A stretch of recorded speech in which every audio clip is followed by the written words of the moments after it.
MLC Teenmar మండలంకు చెందిన Q news కార్యాలయం వద్ద తెలంగాణ జాగృతి కార్యకర్తలు ఆదివారం చేపట్టిన ఆందోళన ఉద్రిక్తతకు దారితీసింది.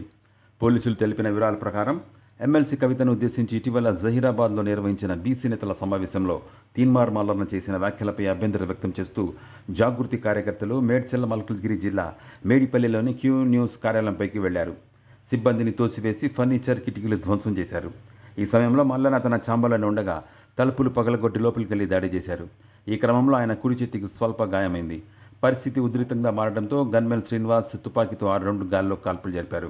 విషయం తెలుసుకుని మేడిపల్లి ఇన్స్పెక్టర్ ఆర్ గోవిందరెడ్డి సిబ్బందితో సంఘటనా స్థలానికి చేరుకోగా అప్పటికే ఆందోళనకారులు కొందరు పరారయ్యారు. జాగృతి కార్యకర్త సాయి చేతికి అద్దం గుచ్చుకొని గాయమవగా అతనిని ఆసుపత్రికి తరలించారు.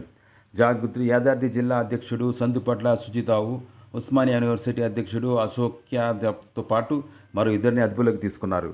మల్లన్నకు ఖట్కేసర్ ప్రభుత్వ ఆసుపత్రిలో చికిత్సను అందించారు. ये न्यूज को पेश करते हैं हैदराबाद होम अप्लायंसेज।